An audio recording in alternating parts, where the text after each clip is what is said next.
Dear friends, we will be discussing laws of motion. Chapter number 4 आहे हा तुमच्या पुस्तकातला आणि याच्यामध्ये सुरुवातीला असं म्हटलं आहे की लॉज ऑफ मोशन हा मेकॅनिक्सच्या अंडर येतो. मेकॅनिक्स नावाचा शब्द तुम्हाला पहिल्यांदाच तुम्ही ऐकत असाल. तर mechanics is what. So mechanics ही फिजिक्समधली एक ब्रांच आहे. So it is a part of physics जी मोशनच्या रिलेटेड अभ्यास करते. So if you study motion using the concepts of physics, then that is called as mechanics. त्याला मेकॅनिक्स असं आपण म्हणतो. तर मेकॅनिक्स मध्ये सुद्धा उपशाखा आहेत. There are 2 branches. One is called as statistics and other is called as kinetics. तर स्टॅटिक्स मध्ये आपण ऑब्जेक्ट जे म्हणजे बॉडीज जे आपण अभ्यास करतो ते आर इदर ॲट रेस्ट म्हणजे मोशन मध्ये नाही आहे तसे, किंवा त्याच्यामध्ये त्या बॉडीज इक्विलिब्रियम मध्ये आहे आणि फोर्सेस जे आहेत ते बॅलन्स्ड आहेत. हे म्हणजे काय हे आपण थोडं डिटेलमध्ये नंतर बघणार आहोत. परंतु लक्षात घ्या की प्रायमरीली बॉडी जेव्हा रेस्टमध्ये असते तेव्हा त्याचा अभ्यास जर आपण केला तर त्याला आपण स्टॅटिक्स या शाखेमध्ये आपण त्याचा अभ्यास करतो स्टॅटिक्समध्ये. आणि दुसरा जो आहे फिजिक्सचे ब्रांच, मेकॅनिक्सची ब्रांच, त्याला कायनेटिक्स असं म्हणतात. आणि कायनेटिक्समध्ये आपण मोशनचा स्टडी करतो. तर जेव्हा मोशनचा स्टडी करतो त्याला तेव्हा कायनेटिक्स म्हणूया, आणि जेव्हा बॉडी इज ॲट रेस्ट तेव्हा त्याला स्टॅटिक्स म्हणूया. ओके, सिम्पल आहे लक्षात ठेवण्यासाठी. आता परत कायनेटिक्समध्ये 2 उपशाखा आहेत. One is called as kinematics and other is called as dynamics. तर कायनेटिक्सच्या 2 शाखेमध्ये कायनेमॅटिक्स म्हणजे काय, तर कायनेमॅटिक्स मध्ये आपण फोर्सचा विचार करत नाही. ओके, आपण फक्त मोशनचा विचार करतो. So we do not consider the cause of motion. म्हणजे कॉज ऑफ मोशन काय असतं, force. Okay, so we do not consider motion, we do not consider force while studying motion. म्हणजे in kinematics we describe the motion without studying its cause. Cause म्हणजे कारण. काय कारण असतं मोशनसाठी, तर फोर्स कारण असतं. आणि जर फोर्स आपण निग्लेक्ट केला तर then it becomes the branch becomes kinematics. Okay, दुसरी जी शाखा आहे त्याला डायनॅमिक्स म्हणतो. याच्यामध्ये सुद्धा आपण मोशनचा अभ्यास करतो, परंतु या मोशनमध्ये along with the motion we also study the force or torque which causes this motion. Okay, force किंवा टॉर्कचा विचार केला आणि मोशनचा अभ्यास केला तर त्याला आपण डायनॅमिक्स असं म्हणतो. ह्या 2 कायनेमॅटिक्स आणि डायनॅमिक्स या खूप महत्त्वाच्या शाखा आहेत फिजिक्समध्ये. So it is to be studied in detail. Okay, आता मोशनचा अभ्यास करणं म्हणजे काय, तर मोशन हा बऱ्यापैकी रिलेटिव्ह कन्सेप्ट आहे. रिलेटिव्ह म्हणजे सापेक्ष कन्सेप्ट आहे. म्हणजे काय, तर आपण जेव्हा असं म्हणतो की आपण गाडीमध्ये ट्रेनमध्ये जात आहोत आणि ट्रेनमध्ये बसल्यावरती आपण ट्रेनमधल्याच दुसऱ्या माणसाकडे बघत असू तर आपल्याला असं वाटेल की तो माणूस मोशनमध्ये नाही आहे, he is stationary, he is at rest. परंतु त्याच माणसाकडे आपण जर ट्रेनच्या खाली उभं राहून बघितलं आणि ट्रेन चाललेली असं दिसलं तर आपल्याला वाटेल की तो माणूस मोशनमध्ये आहे. म्हणजे असं की माणूस मोशनमध्ये आहे की नाही किंवा कुठली बॉडी मोशनमध्ये आहे की नाही हे व्यक्ती सापेक्ष ठरतं. हे फ्रेम ऑफ रेफरन्सने ठरतं. तर रेफरन्स फ्रेम म्हणजे आपण कुठल्या फ्रेममधनं त्या गोष्टीकडे बघतोय. म्हणजे आपण ट्रेनच्या खाली उतरून बघतोय त्या फ्रेममधनं बघतोय की ट्रेनमध्ये उभं राहून बघतोय तर त्या फ्रेममध्ये बघतोय. That will decide the motion. Okay, so this is to be understood. Reference फ्रेमचं महत्त्व आपल्याला नंतर कळेलच, पण आपण शक्यतो जेव्हा मोशनचा स्टडी करू तेव्हा आपण साधारण एक्स ॲक्सिस, वाय ॲक्सिस आणि झेड ॲक्सिस अशा फ्रेम ऑफ रेफरन्समध्ये मोशनचा अभ्यास करणार. एक्स ॲक्सिस, वाय ॲक्सिस आणि Z axis. Okay, these are 3 mutually perpendicular axis, हे आपल्याला माहिती आहे. ओके, दुसरा जो महत्त्वाचा भाग आहे की मोशन इन रिअल लाईफ म्हणजे ॲक्च्युअल लाईफमध्ये जे मोशन आहे ते इधर लिनियर असतं म्हणजे एका रेषेत असतं, किंवा सर्क्युलर असतं, गोल असतं, किंवा रोटेशनल असतं भिरभिरणारं, किंवा ऑसिलेटरी असतं. ओके, तर लिनियर, सर्क्युलर और रोटेशनल आणि ऑसिलेटरी असे साधारण आपल्याला रिअल लाईफमध्ये मोशन दिसतात. ओके, म्हणजे उदाहरणार्थ आपण सरळ रेषेत चाललो आहोत तर that is called as a linear motion. आपण समजा एखाद्या रहाट पाहण्यात बसलेलो आहोत, that becomes a circular motion. Okay, किंवा काही असे असतात की जे ऑसिलेट होतात, म्हणजे वर खाली असे होतात, तर that is called as a oscillatory motion. तर हे मोशन आपल्याला दिसतात रिअल लाईफमध्ये. So first we would be studying the different types of motion. हा जो ऑब्जेक्टिव्ह सांगितलेला आहे की what are the different types of motion, तर असा प्रश्न विचारला की डिफरंट टाइप्स ऑफ मोशन कुठले, तर उत्तर काय असणार? The different types of motion are as follows. One is a linear motion, other is a circular motion, third is a parabolic motion. Okay, linear motion, initial velocity, सुरुवातीची जी velocity ती 0 पण असू शकते किंवा not 0 पण असू शकते. Okay, if the initial velocity is 0, म्हणजे सुरुवातीचा स्पीड आणि डिरेक्शन असं असेल की त्याची इनिशियल वेलॉसिटी 0 असेल, म्हणजे body starting from rest, then acceleration in any direction will result into linear motion. बरोबर असेल. परंतु जर इनिशियल वेलॉसिटी 0 नसेल, if initial velocity is not 0, then the acceleration must be in line with the initial velocity. म्हणजे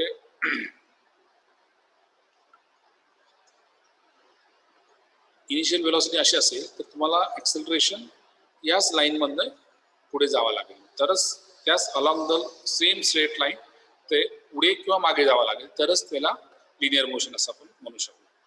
circular मोशनमध्ये जर initial velocity 0 नसेल तर ॲक्सेलरेशनची direction ही वेलॉसिटीच्या डिरेक्शनच्या perpendicular असते, हे लक्षात घ्या.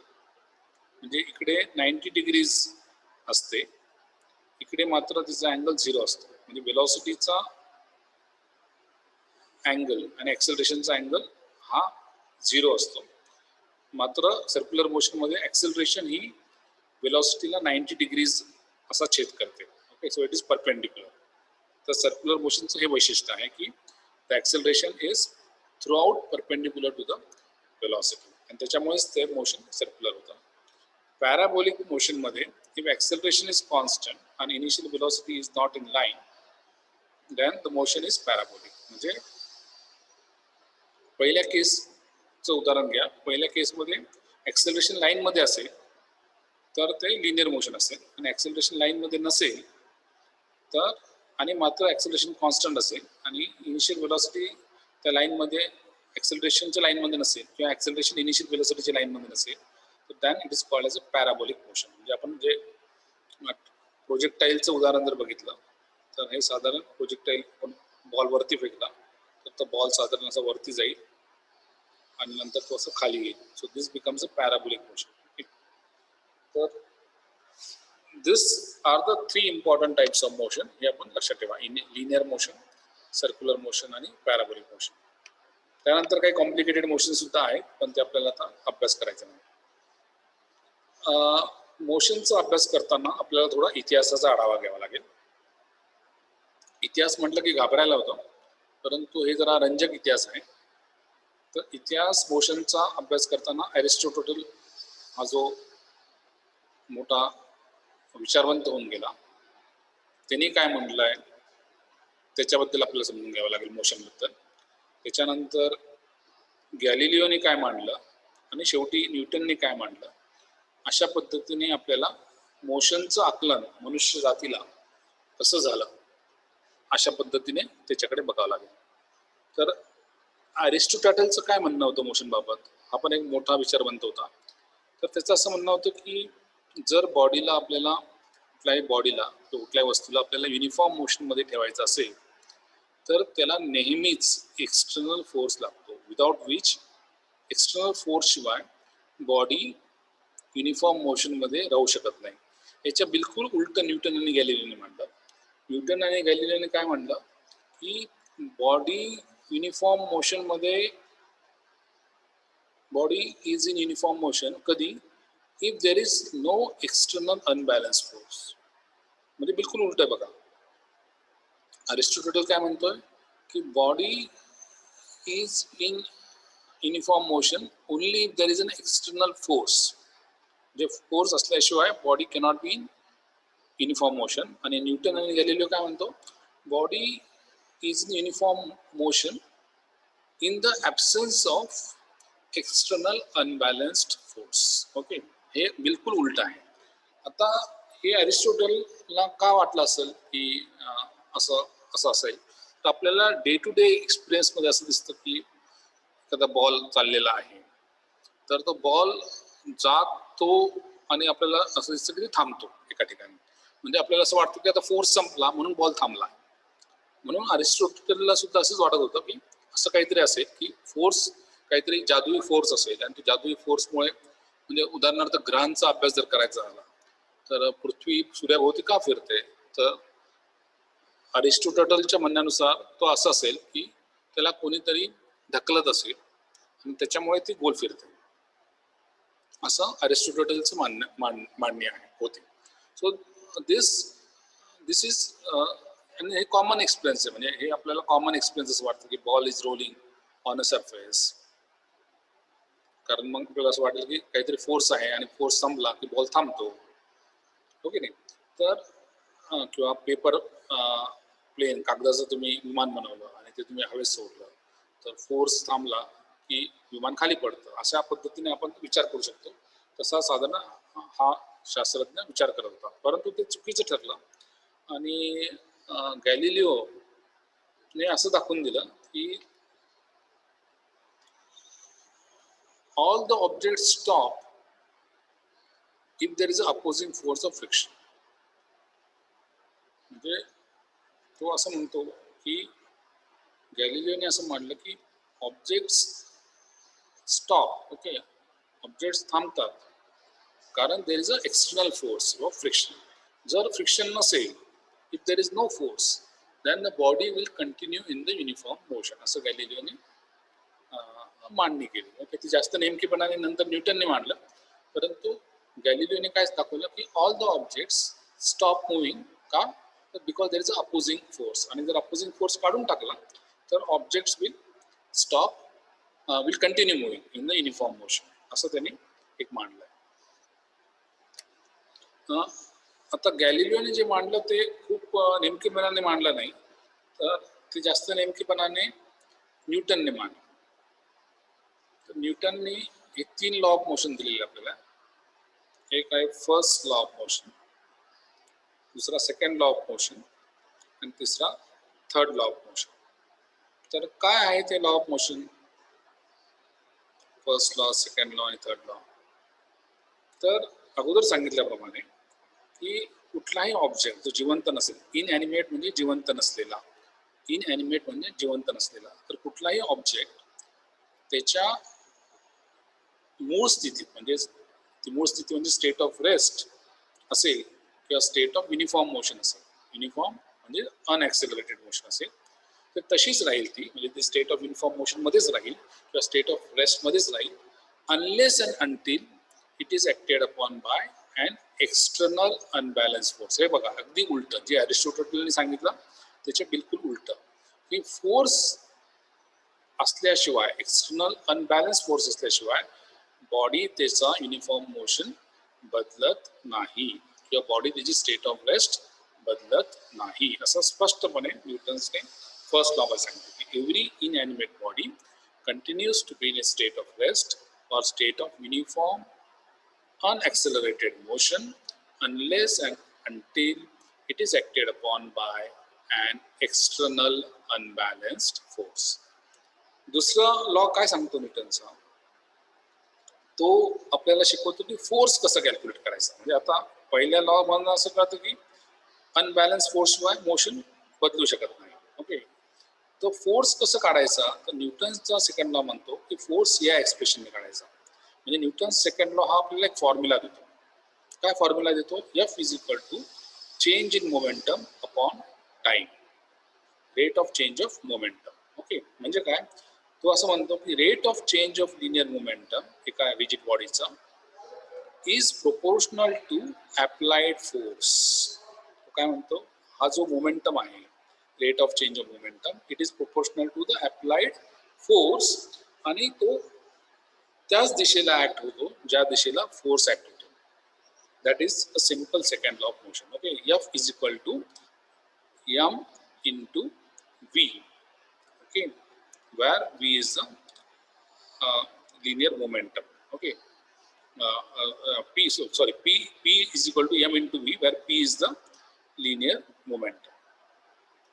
So second law काय सांगतो, तर सेकंड लॉ असं सांगतो की force is directly proportional to rate of change of momentum, where this p is the linear momentum. This is what is a Newton's second law of motion. आणि third law काय सांगतो, to every action, कुठलाही ॲक्शनला there is an equal and opposite reaction. ते आपण जास्त डिटेलमध्ये शिकणार आहोत. To every action there is an equal and opposite reaction. म्हणजे कसं, म्हणजे असं की सपोज दोन, एक बॉडी आहे, ओके, आणि दुसरी बॉडी आहे वाय. एक बॉडी आहे एक्स आणि दुसरी बॉडी आहे Y. So action force exerted by a body X on body Y, म्हणजे ही बॉडी एक्स आहे, हा काहीतरी ॲक्शन फोर्स आहे, तर त्याला आपण समजा म्हणून एफ वाय एक्स. त्यांनी जर त्या दुसऱ्या बॉडीवरती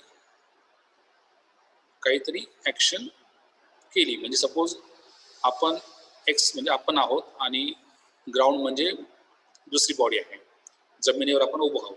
तर आपण जेव्हा उभं राहतो म्हणजे आपण काय करतो, त्या जमिनीवरती आपण एक फोर्स एक्झर्ट करतो जमिनीवरती. ओके, ग्राउंडवरती आपण फोर्स एक्झर्ट करतो. तर जमीन काय करेल, जमीन will also exert and equal and opposite force on this body aches. म्हणजे आपण समजा उभं आहोत, असं लक्षात घ्या, आपण इथं उभं आहोत and this is the ground. So we are exerting a force which is, let us say in this case Fyx. Then this is the force exerted on the ground. Okay, the ground काय करेल, ground गप्प नाही बसणार, ground सुद्धा आपल्याला वरती धक्का मारेल, and that would be Fxy. Okay, so the body y would also exert a equal and opposite force on the body x. So if x is exerting a force on body y, then the body y will also exert an equal and opposite force on the body x. This is called as the Newton's third law of motion. तर मला असं वाटतं की you have understood this introduction to the first chapter. Okay, in the next video we will discuss these laws in more detail.